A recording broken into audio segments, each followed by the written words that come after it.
이름이 많이 나오는데 사실은 그 이전에 8장 1절부터 14절까지도 쭉 사람의 이름이 나옵니다. 그러니까 뭐라 그럴까요? 귀한 자 명단이 11절부터 14절에 나오고 15절부터는 이제 그 귀한 자들이 어떻게 모여졌고 어떻게 준비를 해서 이스라엘 땅으로 돌아오게 됐는지 이제 그 이야기를 8장 전체에 걸쳐서 이야기를 하고 있습니다. 그러니까 좀 더 지난 시간에는 7장에서는 에스라가 어떻게 예루살렘으로 돌아올 결심을 했고 왕이 어떻게 그 에스라가 요청한 것들을 잘 들어줘서 어떠한 준비를 했는지 우리가 그 이야기들을 살펴보았습니다. 그리고 나서 이제 바로 이어지는 것은 8장 1절에서부터 14절까지 돌아온 사람들의 명단, 그러니까 에스라와 2차 귀환자 명단입니다. 이거는 이제 에스라 1장, 2장하고는 좀 다르죠. 2장과 그다음에 이제 느헤미야 7장은 돌아온 사람 전체 명단이라면 여기는 이제 2차 귀환자 명단이라고 할 수 있습니다. 근데 2차 귀환자 명단을 가만히 보시면 제일 먼저 등장하는 것이 이제 비느하스, 즉 제사장 계보입니다. 제사장 계보 가문이 제일 먼저 언급이 되고 있고 그 다음에는 이제 다윗의 자손, 다윗 자손 중에서 핫두스요라고 하면서 이제 다윗의 자손이 언급이 되고 있습니다. 그래서 2절에서는 제사장과 그 다윗의 자손도 돌아오게 된다라고 이야기를 하고 있고 그 다음부터 이제 3절부터 14절까지는 이제 각 일반 사람들, 일반 지파의 가문 사람들이 언급이 됩니다. 그러니까 지파명으로 나오는 건 아니고요. 이제 지파라기보다는 그냥 가문명으로 이제 가문 이름으로 쭉 등장을 하게 되는데 공교롭게도 12가문의 이름이 언급이 되고 있습니다. 12가문 하니까 우리 생각나는 게 있죠. 12지파. 그러니까 공교롭게 이 명단은 제사장 가문 명단 이름, 그다음에 다윗 가문 이름, 그다음에 12가문의 이름이 쭉 언급이 되고 있습니다. 상당히 의도적이죠.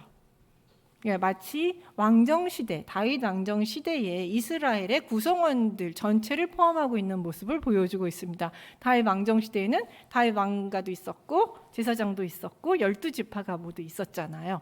이게 딱 다윗 시대의 그림이죠. 근데 이게 이제 솔로몬 때까지는 이렇게 됐다가 르호보암 때 이제 두 개가 나라가 갈라지게 되었죠. 근데 여기서는 딱 그 다윗 시대의 다윗과 솔로몬 시대의 그 모습 구성원 그대로 이 구조를 딱 짜서 제사장, 그다음에 다윗, 그다음에 12가문의 명단을 쭉 기록하고 있습니다. 그 중에서 이제 보통 이렇게 되면 다윗 이름이 먼저 나와야겠죠. 다윗 가문의 이름이 먼저 나와야 되는데 여기서는 제사장 가문 이름이 제일 먼저 나왔어요. 그 이유는 이 에스라의 귀한 목적과 연결이 됩니다. 귀한 목적이 성전에서의 제사를 온전하게 만들고 그다음에 하나님의 율법을 이스라엘 백성들에게 온전하게 잘 가르치기 위해서 지금 에스라가 돌아오고 있거든요. 그리고 에스라가 대제사장 출신이잖아요. 그러니까 그 목적에 맞게 이제 제사장 가문이 제일 먼저 언급이 되고 있습니다. 이렇게 해서 이제 돌아온 사람들 여기 기록된 명단이 모두 몇 명이냐 하면 남자만 기록되어 있거든요. 1489명이에요. 어저께 세봤더니 1489명인데 이거는 대표자의 이름만을 기록한 것이고 거기에 딸린 식구들이 있겠죠. 아내도 있고 자녀들도 있을 것입니다. 그래서 대략 한 5,000명 이상 돌아왔을 것으로 생각이 됩니다. 그러니까 상당히 많은 인원수가 움직이게 된 것을 우리가 알 수 있습니다.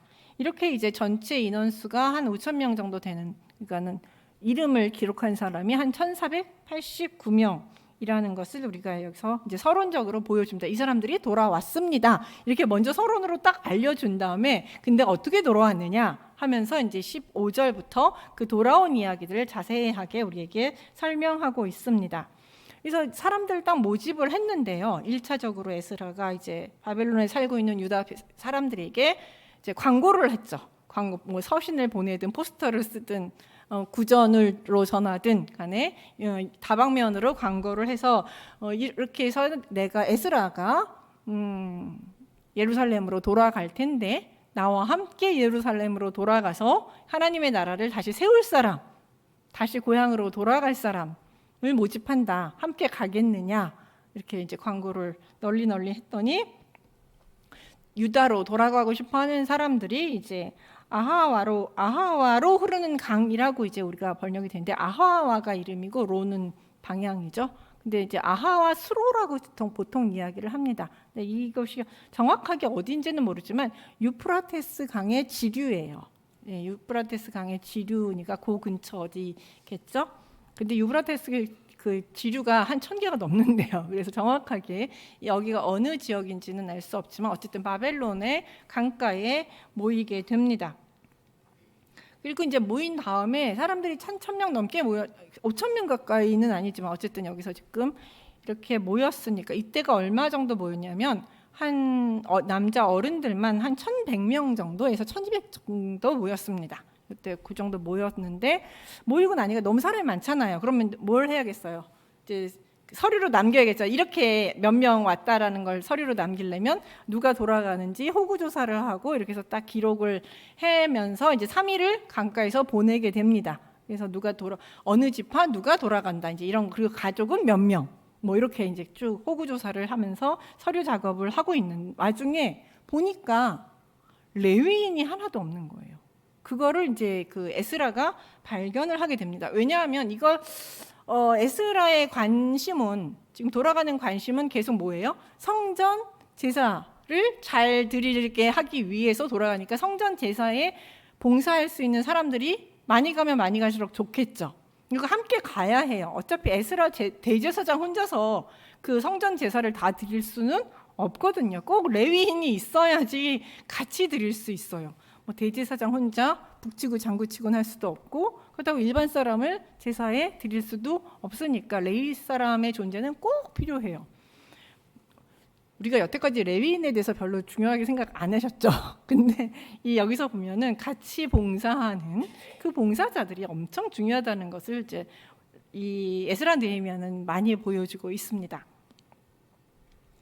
그래서 이거 뭐야? 이거 심각하다. 가서 제사를 도와야 할 레위인이 한 명도 없구나. 그 사실을 발견하고 에스라는 이거에 대한 특단의 조치를 내려야겠다 생각을 합니다. 그래서 여기서 포기하지 않고 그는 사람들을 이제 모인 사람들 중에서 지도자급들을 모읍니다. 그게 아까 저희가 읽었던 그 모든 족장 엘리에셀과 아리엘과, 지금 제가 읽다가 되게 뒤죽박죽 읽었죠. 제가 지금 이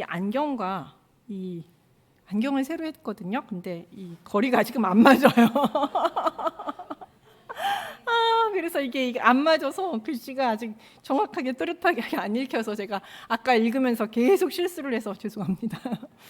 좀 지나면 맞겠죠?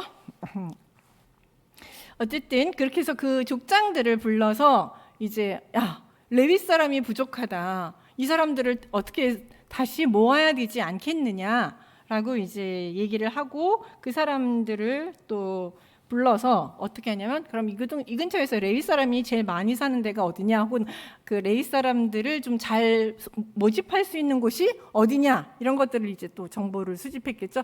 왜냐하면 이제 지파 사람들은 대충 모여 살아요. 이렇게 같이 모여 살고, 레위 사람들은 또 레위 사람들끼리 모여 사니까 어느 지역에 레위 사람들이 모여 사느냐, 뭐 이런 것들을 수소문해 보니까 아까 읽었던 가시바 지방, 그 레위 사람들이 꽤 그 지역에 이제 레위 사람들이 있다는 소식이 전해졌던 것 같습니다. 그래서 그곳에 이제 이 족장들을 보내서 그리고 이제 그곳에도 족장이 있었겠죠. 그 족장이 이또입니다. 그 이또에게 도움을 요청합니다. 이제 족장들이 가서 그 가시바 지역의 족장 이또에게 우리가 이만저만해서 예루살렘으로 돌아가려고 하는데 레위 사람들이 부족하다. 부족한 게 아니라 지금 하나도 없다. 근데 우리가 돌아갔을 때 이 레위 사람들은 정말 필요하다. 정말 이들이 좀 있어야 한다. 라고 이제 이런 말들을 일러 주었겠죠. 그래서 그 사람들을 설득해 달라고 부탁을 합니다. 레위 사람들이 우리와 같이 갈 수 있게 해달라고 부탁을 합니다. 그래서 이제 부탁을 하니까 16절 18절에 보시면 우리 하나님의 선한 손에 도우심을 입었고 그들이 이스라엘 자손 레위 사람의 아들 말리의 자손 중에서 한 명. 그러면서 이제 쭉 다시 읽은 부분인 그 레위 사람들을 다시 데려오게 됩니다. 그래서 레위 사람들 28명. 그러니까 여기서 38명이죠. 18명, 20명. 그다음에 레위 사람은 그래서 38명을 데려오게 됩니다. 레위 사람 38명과 그다음에 이제 느디님 사람이라고 그러죠. 느디님 사람은 레위 사람은 아니에요. 이 사람들은 레위 사람을 돕는 사람들입니다. 그러니까 제사장을 돕는 게 레위인이고 레위인을 돕는 사람이 느디님 사람들입니다. 근데 이 사람들이 또 한 220명이 자원을 해서 나서게 됩니다. 그래서 충분한 숫자를 모을 수 있게 됐는데 이것에 대해서 에스라는 우리 하나님의 선한 손에 도우심, 하나님이 도우셔서 이들을 모을 수 있었다라고 하면서 이 모든 일이 순전하게 이루어진 것, 순적하게 이루어진 것에 대해서 하나님께 감사를 합니다. 사실 이들 지금 나중에 같이 연합하게 된 사람들은 38명, 그다음에 220명, 모두 한 258명 되죠. 그래서 아까 제가 1,498명 중에서 이 사람 숫자를 빼고 이제 한 1,100명에서 1,200명이라고 얘기를 한 것이에요. 처음에는 그렇게 모였다가 이들과 다 포함이 돼서 이제 처음에 나왔던 명단이 생겨나게 된 것입니다. 근데 이들은 처음엔 돌아갈 마음이 없었던 사람들입니다. 이 사람들도 광고를 다 들었겠죠. 에스라가 돌아간다라는 소리를 듣고 2차 귀환자 명단, 2차 귀환자를 모집한다라는 이야기를 다 들었습니다. 그렇지만 듣고도 나는 안 갈 거야. 나는 여기 사는 게 더 좋아. 여기가 더 편하지. 거기 가서 고생하면 또 뭐 하라 그래? 이렇게 처음에는 결심했던 사람들입니다. 하지만 에스라의 노력과 지도자들의 간곡한 설득들이 있었겠죠. 당신들이 꼭 필요합니다. 당신들이 가야만 예루살렘 성전에서 하나님께 올바로 제사 드릴 수 있습니다. 당신들이 없으면 제사를 드릴 수 없습니다. 우리가 하나님의 백성으로서 하나님께 올바로 예배 드려야 되지 않겠습니까? 이런 간곡한 설득으로 인해서 이 사람들은 돌아가야겠구나. 내가 필요한 인물이구나. 내가 하나님의 백성으로서 꼭 필요하고 하나님의 일들을 사역을 감당해야겠구나라고 결심하고 돌아갔던 이제 참여하게 된 사람들이죠. 어떻게 보면 이런 지도자의 간곡한 설득이 원래는 그들 마음속에 잠자고 있던, 숨어 있던 환경 때문에 감추고 있었던 아니면 잊고 있었던 하나님에 대한 열정을 일으켰을 수도 있습니다. 그렇기 때문에 이들이 돌아오겠다고 결심할 수 있었겠죠. 또한 그들을 이렇게 설득할 때 누가 함께 하셨을까요? 하나님께서 그들의 마음을 움직여 주신 것이죠. 인간은 설득하고 인간의 마음을 움직이는 것은 그 뒤에서 역사하시는 하나님이신 것이죠. 그렇기 때문에 이렇게 기도하면서 그들도 기도하고 설득하고 그다음에 하는 이 모든 과정 속에 누가 계시냐면 하나님이 계신다는 것이죠. 아까도 우리 계속 얘기하지만 하나님은 인격적인 분이시죠. 에스라가 딱 레위인이 없어? 너 레위인 원래 하나님 사람이야. 니네가 하나님을 안 섬겨? 당장 모여! 이러면서 몽땅 두고 다 모여! 막 이렇게 강압적으로 했으면 이 사람들이 이렇게 모일 수 있었을까요? 모일 수 있었을지도 모르겠어요. 그러나 하나님은 그렇게 하지 않으십니다. 그리고 에스라도 그렇게 하지 않습니다. 설득하고 기도하며 설득하면서 그들이 마음을 결정할 때까지 기다려줍니다. 그래서 그 기간이 얼마 걸렸는지 말 안 합니다. 그걸 보면 좀 걸렸겠죠. 좀 걸렸으리라고 생각합니다. 그러나 그곳에서 기다리면서 그들의 마음을 고쳐먹을 때까지 아니면 설득이 될 때까지 기다려 주셨습니다. 이렇게 그러면 우리가 이제 또 하나 생각해 볼 건 누군가를 마음을 변할 때 내가 인간이 설득하면 되는 거야 라고 하는 것도 맞지 않고요. 설득만 하면 돼. 하나님이 알아서 다 마음 바꿔주시겠지. 그러니까 못하러 내가 설득해 라는 것도 맞지 않습니다. 우리는 뭐예요? 나는 일단 설득은 해야 합니다. 그리고 뭘 해야 돼요? 그 결과는 하나님께 맡겨야 합니다. 하나님, 저의 마음을 바꿔 주십시오. 이 두 개가 딱 맞을 때 그들의 마음이 변화되고 새로운 결심들이 생기고 새로운 일들을 해나갈 수 있는 것이죠. 우리는 한 가지만 생각을 하는 경향이 있어요. 나의 노력. 그래서 뭐가 안 되면 내가 노력이 너무 부족해서 이런 건가? 막 이런 자책을 갖기도 하고요. 어떨 때는 하나님은 정말 아무것도 안 들어주시나? 하나님이 해주신다면서 왜 아무것도 안 해주시지? 이런 원망을 갖게 될 수도 있는데, 그러나 우리는 이것이 누구의 일방적인 것이 아니라 하나님과 우리가 함께 동행하면서 모든 일들이 이루어진다는 것을 다시 한번 생각해 봐야 합니다. 그래서 우리의 열심도 필요하고 하나님의 도우심을 구하는 기도도 함께 필요한 것이죠. 이렇게 해서 이제 다 모였습니다. 무사하게 이제 다 모였습니다. 그러고 나서 이제 에스라 21절부터 23절을 보시면 에스라가 이제 금식하며 기도하는 모습이 등장을 하게 됩니다. 그때 내가 아하와 강가에서 금식을 선포하고 우리 하나님 앞에서 스스로 겸비하여 우리와 우리 어린 아이와 모든 소유를 위하여 평탄한 길을 그에게 간구하였으니 라고 하면서 이제 그 돌아갈 길을 평탄하게 해달라라는 기도를 이제 하기 위해서 금식 기도를 합니다. 아니 뭐 평탄한 길을 물론 그 페르시아에서 유다까지 가는 길이 그렇게 3개월 정도 걸리고 그다음에 편안하지 않는 길이기 때문에 그렇게 기도를 할 수 있습니다. 근데 이게 이제 금식 기도까지 해야 될 일인가라는 것이죠. 금식이라는 것은 되게 강력한 요청을 위한 기도거든요.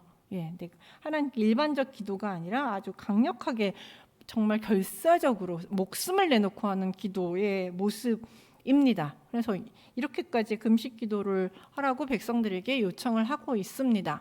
평탄하게 가달라고. 그 이유가 뭐냐 하면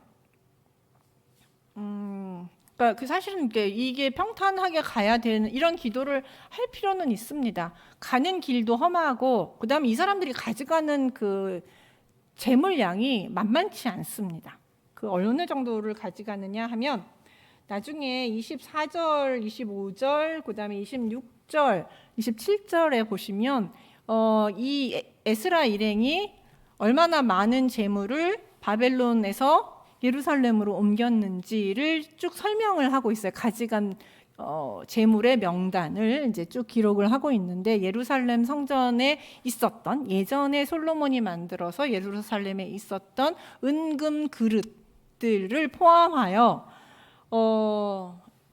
26절에 보시면 내가 달아서 그들의 손에 준 것은 은이 650달란트이고 은그릇이 100달란트고 금이 100달란트며 그다음에 그 뒤에 금잔이 20개고 그렇게 쭉 나옵니다. 근데 쉽게 딴 거 다 빼고라도 은이 650달란트, 금이 100달란트인데 1달란트가 27kg 정도 됩니다.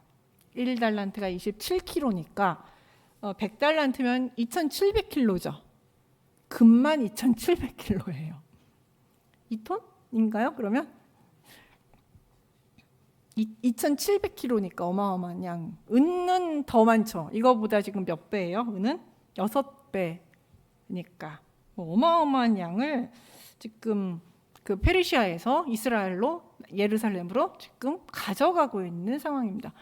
근데 고대 여행길이 지금도 이런 양을 우리나라 안에서 아마 그 은행으로 옮기려면은 엄청 삼엄한 경비가 호위와 경비가 따르겠죠. 아마 특별 대작전 이런 거 하면서 금을 아마 호송을 했을 것입니다. 고대 사회에서도 마찬가지예요. 특히 고대 사회 여행길은 험하기 이를 데가 없습니다. 왜냐하면 그 길을 지나는 도둑들이 아주 극성을 부리고 있기 때문에 약탈자들이 많습니다. 그리고 금만 이들의 약탈 대상이 아니라 사람도 약탈의 대상이 되죠. 사람은 잡아다가 노예로 팔면 되고 재물은 가져다가 자신들이 가지면 됩니다. 아마 이런 약탈의 예가 성경에 있습니다. 기억나시나요? 이스라엘 백성들이 막 애굽에서 딱 나왔는데 이걸 노린 사람들이 누구죠? 아말렉 사람들이죠. 아말렉 사람. 야, 쟤네들 우리가 잡아다가 노예로 삼고 저 사람들이 가지고 있는 물건 우리가 약탈하자 하면서 아말렉이 쳐들어왔다가 하나님의 진노를 샀죠. 아니 내가 어떻게 구하는 내 백성인데 쟤들을 공격해서 약탈해 가려고 하다니. 그러면서 하나님이 엄청나게 화를 내셨고 결국 이제 전쟁에서 지면서 하나님이 그때 엄청 진노하셔서 내가 아말렉과는 대대로 싸우리라 하면서 하나님이 그 선언을 하셨던 적이 있습니다. 그만큼 누군가가 길을 지나거나 광야를 지날 때는 항상 너무 심각한 위험에 처하게 됩니다. 그렇기 때문에 여행객들이 보통 움직일 때는 무리를 지어서 일단 무리를 짓고요. 그 다음에 누구를 고용하냐면 그 경비원을 고용합니다. 용병들이 이때 많이 그런 역할을 하거나 아니면 이제 공적인 일로 갈 때는 군사들이 그 옆을 감싸고 호위를 하면서 이제 그 여행길을 움직이게 됩니다. 이게 이제 관례예요. 그런데 그러니까 에스라도 사실은 어떻게 해야 돼? 이 많은 사람과 많은 재물을 가져가기 때문에 왕에게 뭘 요청을 해야 돼요? 신변보호 요청을 원래는 해야 합니다. 그래서 많은 군사, 우리의 재물과 우리의 생명을 지킬 수 있는 많은 군사를 우리에게 허락해 주십시오. 그래서 왕에게 군사를 요청하고 그들을 대동해서 가는 것이 정상적인 상황입니다. 그렇게 가는 게 상식적이에요. 근데 에스라는 왕에게 군사 요청을 하지 않았습니다. 그냥 우리끼리 갈게요 이랬어요. 이게 무슨 말이 안 되는 일이냐? 그럼 왜 그랬을까요? 왜 우리끼리 아무런 군사 요청도 하지 않고 우리끼리 가겠다고 얘기했을까요? 첫 번째 이유는 에스라는 전에 왕에게 하나님을 찾는 자에게 하나님은 선을 베푸시는 분이고 자신을 배반하는 모든 자에게 권능과 진노를 베푸신다고 말했기 때문에 왕에게 보호할 군사를 달라는 말을 할 수 없었다고 얘기합니다. 즉 다시 다른 말로 얘기하면 하나님을 의지하는 자는 하나님이 지켜주신다라고 내가 누누이 왕께 말했다라는 거죠.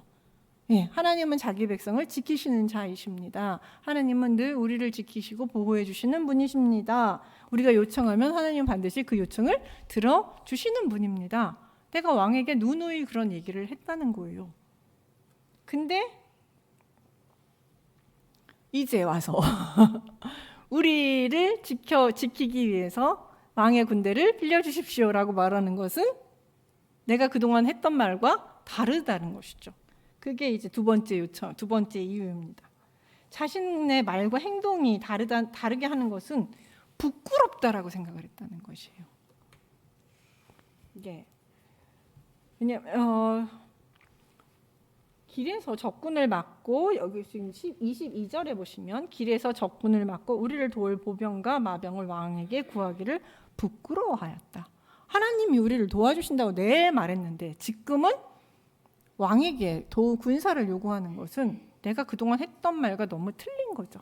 그것에 대해서 내가 다른 말을 하는 것에 대해서 부끄러워하였다. 이 부끄러워한다는 말이 성경에 많이 나오지 않습니다. 특히 지도자가 뭘 부끄러워해왔다라는 말은 거의 나오지 않는데 에스라는 상당히 이 부끄러워하는 감정이 있는 사람입니다. 부끄러움에 대한 감정이 있는 사람이에요. 그래서 에스라는 하나님이 자신의 백성을 지켜주시려는 것을 믿기 때문에 그냥 내가 여태까지 그렇게 살았고 왕한테 그렇게 말도 했고 그렇게 말을 안 지키는 것은 부끄러운 일이기 때문에 자기가 여태까지 하나님이 주신 자신을 여태까지 지켜주신 하나님을 온전히 신뢰하고 나는 그냥 우리끼리 가겠습니다라고 결단을 내린 거죠. 그런데 그것이 너무 쉽지 않다는 것은 알아요. 에스라도 알았기 때문에 특별 기도를 지금 선포한 거죠. 그래서 금식 기도를 선포한 것입니다. 사실 이런 에스라의 모습을 보면 첫 번째 7장에서 에스라를 뭐라고 소개했었냐면 율법의 완전한 자라라는 소개를 했습니다. 예, 이거는 율법의 완전한 자라는 것이 율법을 완전히 알고 있다는 것뿐만 아니라 자기가 배우고 익힌 그 말씀, 알고 있는 말씀을 그대로 실천하고 있는 인물이라는 것을 표현하는 것이죠. 이처럼 에스라처럼 말과 행동의 다름에 대해 부끄러움을 잃지 않는 마음이 하나님을 믿는 신앙인의 모습입니다. 옛말에 왕은 무치라는 말이 있죠. 왕은 무치다. 사실 이제 무치, 그게 이제 수치스럽다 할 때 그 치자에서 왕은 수치스러움, 부끄러움을 느낄 필요가 없다. 이런 뜻이에요. 이제 이게 언제 사용되느냐면 보통 이제 많은 처첩을 둘 때 네, 어느 여자든지 왕은 취할 수 있다. 뭐 이런 것을 이제 정당화하기 위한 표현으로 쓰기도 하는데 어쨌든 왕은 어떤 일을 해도 부끄럽지 않다라고 생각했고 사실은 왕이나 권력을 가진 사람들은 부끄러움이 없습니다. 부끄러워하지 않아요. 뭐 잘못을 좀 저지르거나 조금 우리 같은 사람들은 이렇게 하면 안 될 텐데 이런 생각을 하는 것도 권력에 중독된 사람들, 아주 최고 권력을 가진 사람들은 그런 생각들을 하지 않습니다. 네, 그러면 이제 이런 것들을 신앙인의 입장에서 생각을 해보면 우리가 하나님의 말씀을 어기거나 죄를 지으면서도 부끄러움을 느끼지 못한다면 우리가 스스로 수치스러움이 없다라면 그것은 하나님이 아닌 내가 나의 왕이라는 의미죠. 하나님의 말씀에 분명히 어겨놓고도 부끄러움이 없다. 그럼 나는 내 마음대로 산 거죠. 내 마음대로 살았기 때문에 라는 것이죠. 나의 왕이신 하나님을 믿고 그의 음성에 예민하다면 우리는 죄를 지을 때 왕명을 어긴 것에 대한 찔림과 부끄러움이 있을 것입니다. 그러나 내가 나의 삶의 왕이라면 죄를 짓더라도 부끄러워하지 않을 것이고 부끄러움을 느끼지 못할 것입니다. 간혹 범죄를 저지르거나 문제를 일으킨 신앙인이나 목회자들이 부끄러움을 모르고 변명하는 모습을 가끔 봅니다. 그런 모습을 보면서 우리는 어떻게 저럴 수 있지? 라고 생각합니다. 하나님을 믿는 사람이 어떻게 저럴 수 있지? 라고 얘기하지만 오늘의 말씀에 비추어 본다면 그 답은 하나님의 말씀은 알지만 그들은 하나님을 왕으로 섬기며 살고 있지 않기 때문에 그렇게 부끄러움 없는 행동을 한다라는 것이죠. 결국은 하나님을 아는 사람은 뭐 에스라 수준까지는 못 간다고 할지라도 우리가 그렇게까지 높은 경지에 이르지는 못한다고 할지라도 내가 잘못하거나 죄를 지었을 때 가슴에 찔림이 있다거나 부끄럽다거나 무겁다거나 뭔가 내 마음을 누르는 뭔가가 있음을 느끼는 것이 정상적이라는 것이죠. 그래서 우리가 나는 어떤지 한번 여러분이 점검해 보셨으면 좋겠습니다. 어쨌든 이런 모습을 우리가 보고 배워야 하죠. 말과 행동이 어긋나는 것을 부끄러워하는 모습이 우리한테 있는지 생각해 볼 필요가 있습니다. 그리고 이런 간절한 기도와 에스라의 믿음에 하나님께서는 응답해 주셨습니다. 이제 그걸 어떻게 하시냐면 31절에 보시면 무사히 예루살렘에 도착한 후에 에스라는 우리 하나님의 손이 우리를 도우사 대적과 길에 매복한 자의 손에서 건지셨다고 간증하고 있기 때문입니다. 31절에서 보시면 그렇게 얘기하고 있습니다. 모든 사람의 예상대로 돌아오는 길에는 많은 대적과 강도들이 적들이 있었습니다. 없지 않았어요. 아무것도 없이 진짜 평탄하게 왔다는 얘기는 아니죠. 대적과 뭐가 있어요? 그 길에는 매복한 자가 있었어요. 그렇지만 있음에도 불구하고 그들의 손에서 건지셨기 때문에 우리가 무사히 올 수 있었습니다.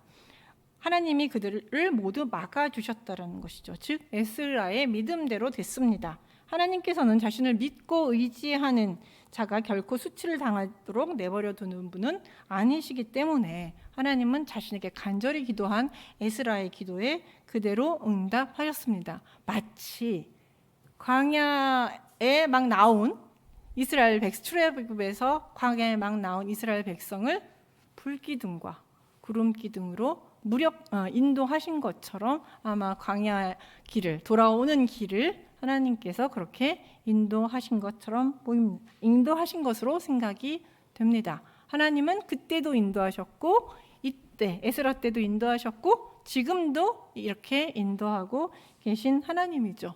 다만 이런 하나님이라는 것을 우리가 믿는 것이 필요한 것이죠. 그리고 이렇게 해서 결국 무사히 기도대로 돌아오게 됩니다. 그래서 31절부터 36절까지 보면 예루살렘 귀환한 후에 뭘 했는지 이제 쭉 얘기를 해요.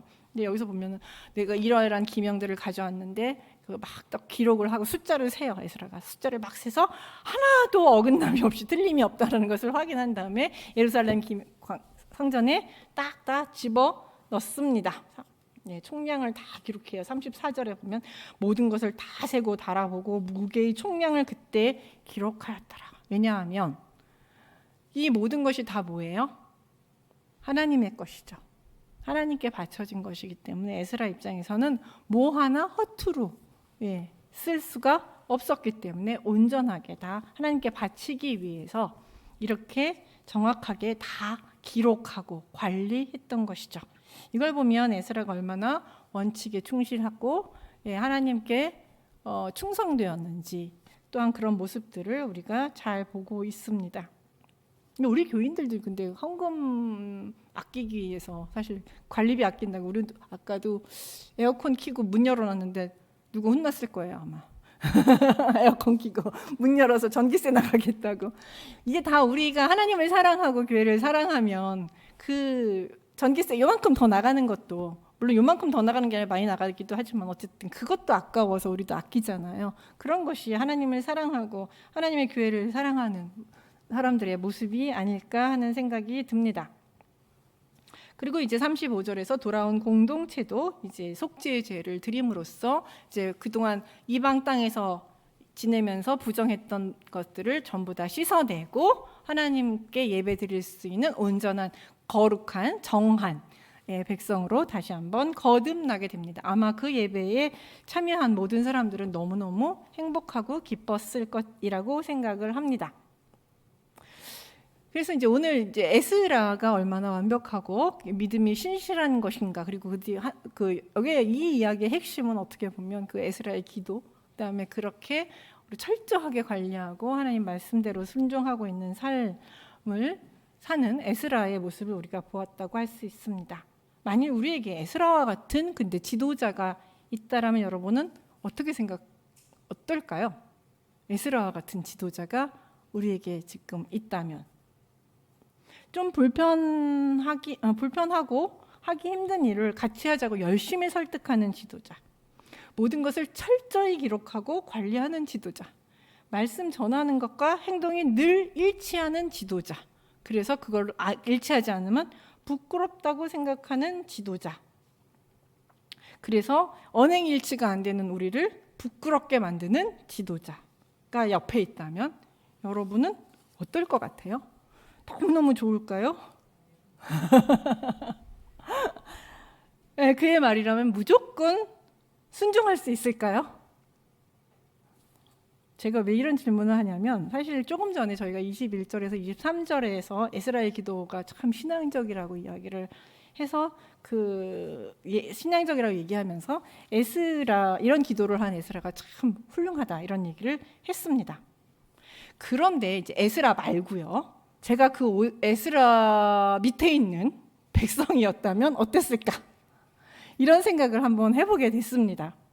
왜냐하면 저희는 에스라가 되기보다는 밑에 있는 사람 입장이 많잖아요. 사실은 우리는 대부분 그런 입장이니까. 처음에 에스라가 왕의 호의, 군사의 호의 없이 예루살렘으로 돌아가자고 말했을 때 여러분은 어땠을까요? 한번 생각을 해보시길 바랍니다. 강도와 도둑이 들끓끓 있는 그 길을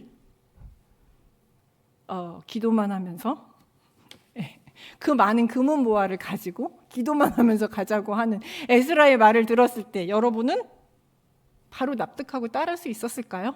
바로 순종할 수 있었을까요? 아마 저 같으면 에스라한테 엄청 따졌을 것 같아요. 위험해서 안 됩니다. 절대 반대입니다. 이렇게 가서 뭐 반이라도 제대로 도착할 수 있을 것 같습니까? 그러면서 결사반대했을 것 같습니다. 그런 무모한 결정으로 5,000명이 넘는 사람을 모두 위험에 빠뜨리고 결국은 죽거나 노예로 잡히게 만들 것이며 예루살렘엔 가보지도 못할 것이라고 항의하며 심지어는 나는 이 귀환에 동참하지 않겠다 하면서 귀환 의사를 철회할 수도 있습니다. 우리 지도자가 우리가 생각하기에 너무 무모한 일을 벌이면 저는 항상 저 같으면 이렇게 아마 항의하고도 남을 사람입니다. 저는. 그리고 그냥 한번 나 믿고 가봐. 나 좀 믿고 가봐. 라고 이제 에스라가 막 너무 간절히 설득을 해서 제가 떠나더라도 그 여행길 내내 의심의 눈초리를 거두지 않았을 것입니다. 그러다가 도둑대가 탁 나타나면 거봐 이렇게 될 줄 알았어 내가 라고 하면서 불안해하면서 더더욱 에스라를 원망했을지도 모릅니다. 사실 에스라가 이런 위험천만한 결정을 했을 때 에스라는 이런 백성의 불만과 불안과 끊임없이 씨름해야 했습니다. 그 공동체가 처음부터 에스라가 말하면 일사불란하게 움직였을 거라고 우리는 보통 상상을 하지만 여기는 얘기가 없으니까. 그러나 그런 공동체는 세상에 존재하지 않습니다.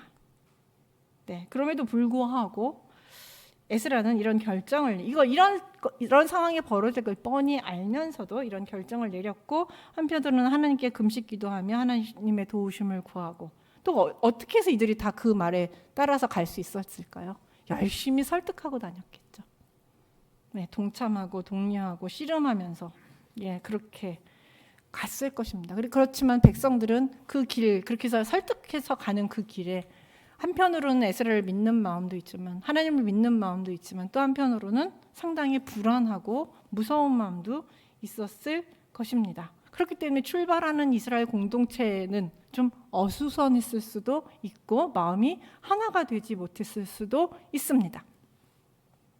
그러나 그 두렵고 무서운 길을 계속 여행이 진행되는 과정 속에서 도둑을 만나고 그 다음에 어려움을 겪고 또 승리하고 하는 그 시간을 지나면서 이스라엘 공동체는 어떻게 변했을까요? 우리가 에스라의 말대로 기도하면서 계속 믿음으로 걸음걸음을 옮겼더니 적들은 비록 왔지만 하나님이 도와주시는구나. 정말로 하나님이 도와주시고 정말로 하나님이 살아계시는구나 라는 것들을 경험할 수 있었겠죠. 그렇기 때문에 예루살렘 페르시아에서 출발한 공동체는 정신없고 믿음이 없고 흔들리는 공동체였을지 모르지만 돌아온 공동체, 예루살렘에 딱 도착한 공동체는 어땠을까요? 우리는 광야를 통과한 사람이야. 그 무서운 광야도 하나님만 믿고 지나온 사람들이야. 하나님이 그 광야길에서 우리를 지켜주셨어. 하나님은 정말로 살아계셔. 라고 고백하는 믿음으로 똘똘 뭉친 공동체로 변화되었겠죠. 지금 우리도 이제 새로운 지도자가 결정이 되었습니다. 에스라와 같은 지도자를 두고도 백성들은 갈등했을 것이기 때문에 새로운 목사님이 오시면 어떤 일이 일어날지 사실은 기대도 있고 걱정도 있습니다. 갈등이 일어날 수도 있겠습니다. 하지만 우리가 청민 과정 내내 하나님을 의지하였고 앞으로도 하나님을 믿고 목사님과 동역한다면 그 갈등을 겪으면서 또 서로 설득하면서 이야기하면서 인내하면서 같이 간다면 그 결과는 하나님께서 좋은 선한 열매로 그리고 하나님에 대한 신앙이 더 커지고 우리도 단단해지고 우리 공동체도 단단해지면서 그렇게 성장해 나가지 않을까 생각합니다. 세상에 너무 좋은 지도자는 없습니다. 에스라도 우리에겐 너무 버겁습니다. 다만 우리가 주신 하나님의 은혜를 믿고 그냥 따라갈 뿐인 것이죠. 그렇게 믿고 우리가 새로운 지도자를 위해서 새로 오실 목사님을 위해서 기도하고 목사님을 위해서 또 누구를 위해서요? 나를 위해서 내가 우리 목사님과 잘 지낼 수 있게 해달라고 기도하면서 이 목사님이 오시는 시간을 잘 보냈으면 좋겠습니다. 기도하겠습니다.